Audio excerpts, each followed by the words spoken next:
The solitude, the peace, the unspoiled beauty of a desert island. But this is no desert island. This magnificent beach is within an hour's drive of all the comforts of civilization.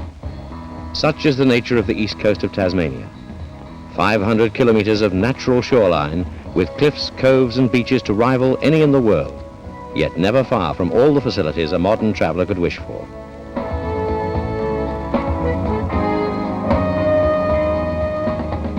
The southern end of the coast is guarded by the majestic cliffs of Cape Pillar and Tasman Island, which towers 1,000 feet from the sea, topped by the Tasman Light.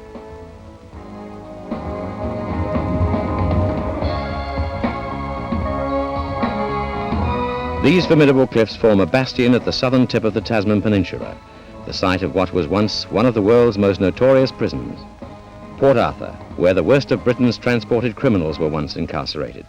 Today, its ruins, the finest to be found in Australia, impress visitors with a sense of beauty spiced with feelings of horror. To the north of the Tasman Peninsula lies Orford, just an hour's drive from the city of Hobart, and the first of the 4 oases of civilization spaced along the east coast. Nearby Spring Beach is a swimmer's delight, and body surfing is a favorite sport.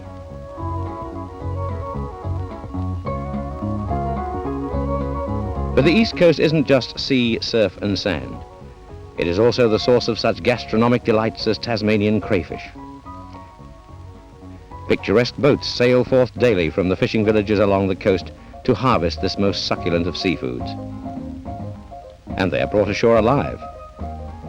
Even though they don't have claws, it's advisable to treat them with respect. The tasty meat in those tails is all muscle. The centre of social activity at Orford is the Blue Waters Hotel Motel.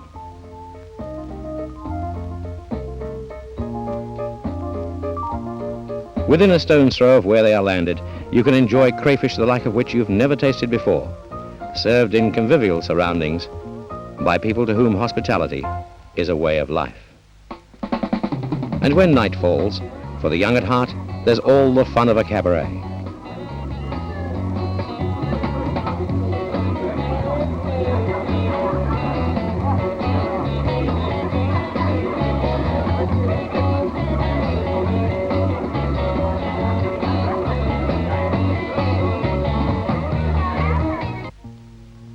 In Tasmania, you are never far from the past. A few kilometers off the coast at Orford is historic Maria Island. As with the Tasman Peninsula, this was also once the site of a penal settlement, though far less harsh a place than Port Arthur. Traces of the early settlements still remain, now mellowed with age.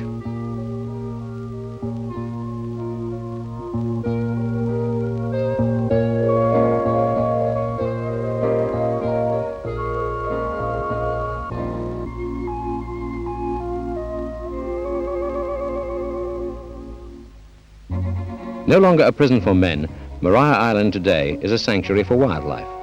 The place abounds with ducks, black swans and wallabies.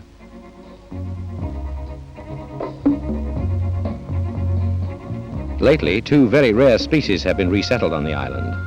Cape Barren geese, which until recently were on the brink of extinction, have been brought from the islands of Bass Strait, just north of Tasmania.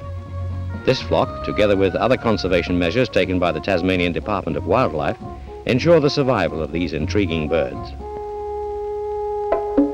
The other rarity is Tasmania's only kangaroo, the Forester kangaroo, which once roamed far and wide through the northeast areas of Tasmania, but is now almost never seen, except on Maria Island.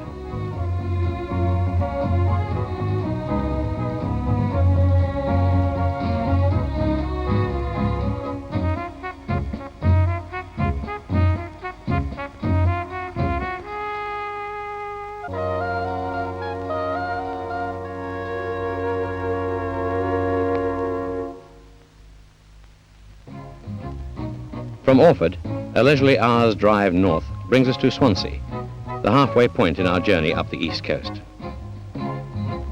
Here, a favourite Tasmanian sport is given full rein. The fishing championships held at Swansea each year are a highlight of many an angler's annual calendar. You can try your hand at everything from river fishing through surf fishing to bottom fishing out at sea. Bream and flathead are the most common fish, but who knows? You might land a fine deep-sea trumpeter or trevally.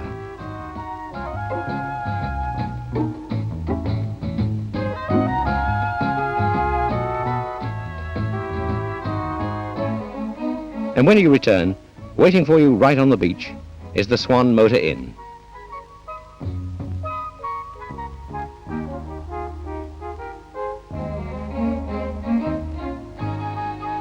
One of the oldest hostelries on the East Coast, the Swan Motor Inn has every modern amenity, including its own golf course. Those who consider fishing a waste of time can while away the hours in what the dedicated angler would consider an even more futile pursuit.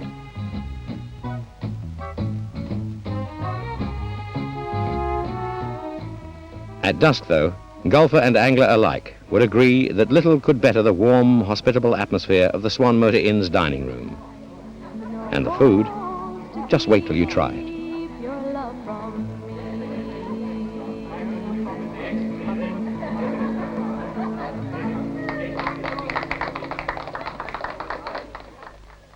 Swansea is sheltered from the open sea by the curling finger of the Freycinet Peninsula, with its beautiful red granite mountains, the Hazards.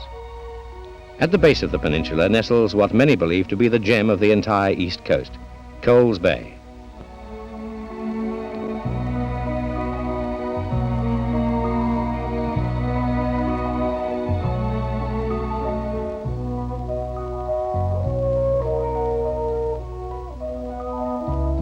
Here are the joys of messing about in boats, of bushwalking, of clambering over rocks collecting shells and driftwood, or delighting in the antics of the dolphin which abound around this coast.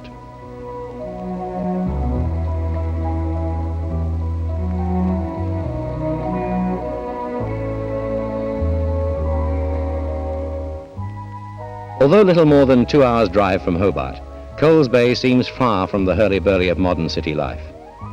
But if you really want to get away from it all, then take a trip on a luxurious motor cruiser from Coles Bay right around the Freycinet Peninsula.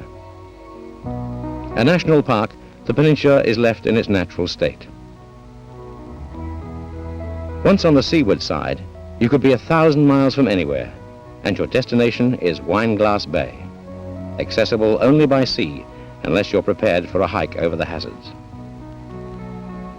The chances are that you and your party will be quite alone in this enchanting bay.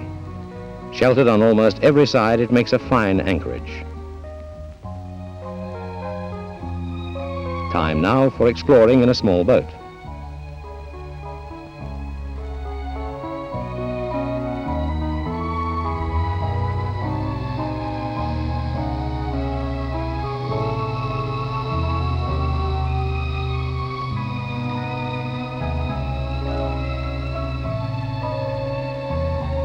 Even here, the hospitality of the East Coast reaches out to you. The lunch provided on cruises such as this complements perfectly the magnificent setting. Crayfish, chicken or turkey, and cold cuts of the finest Tasmanian beef and lamb garnished with fresh, locally grown salad. Not to mention a bottle or two of fine wine to wash it down.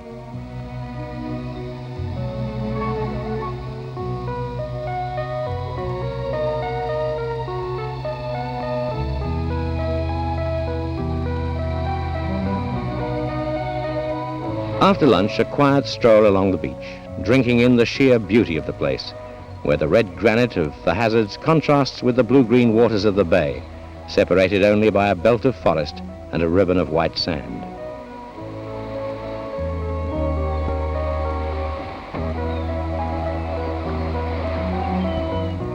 Quiet stroll, did I say?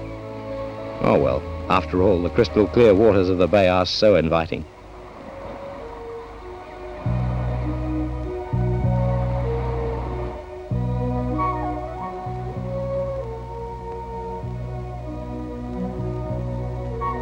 On the homeward trip, the Hazards once more attract attention, for these rugged peaks are forever changing in mood and color, and towards sunset, the red granite deepens to a rich purple. To the north of Swansea and Coles Bay, it's less than an hour's drive to the next oasis, Bicheno. Here too, the local rock is granite, but rather than red, Bicheno granite is grey, tinted orange by lichen. The rocky headlands provide ideal hunting grounds for spear fishermen, while the beaches are just right for the less strenuous pastimes. And if you're looking for the picturesque, what could be better than the Gulch? The most unusual fishing harbour on the coast with a distinctly Mediterranean flavour.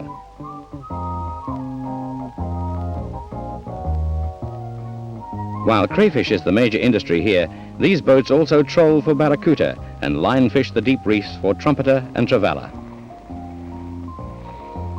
In the heart of these colourful surroundings, the Silver Sands, a splendid hotel-motel complex built around a central swimming pool, where young and old can relax in the sun, cooling off with a periodic dip.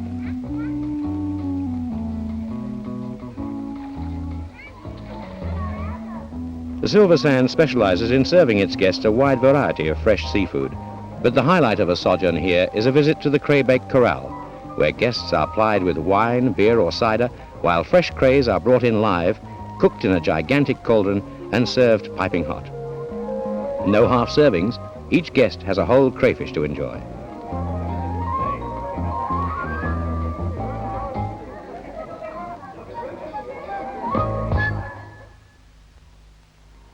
The last oasis on the journey north along the east coast of Tasmania is St. Helens, lying at the base of a deep inlet where men and pelicans vie for the silvery fish.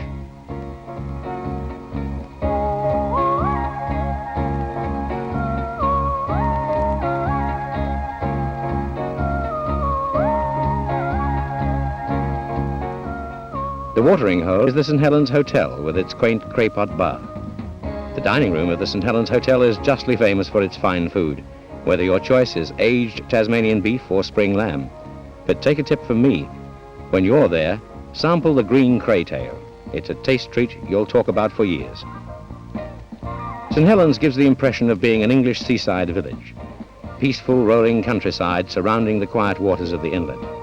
But it's also a base camp for exciting day trips throughout the northeast corner of Tasmania.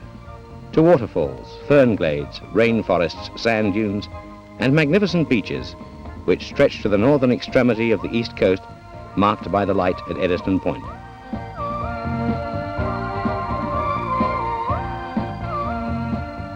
The Eddystone Light and its southern counterpart on Tasman Island are important beacons to folk who sail in the famous Sydney-Hobart yacht race each year. But those of you who travel the east coast by road will know far better than any passing yachtsman that between those two lights lies all this, and service too.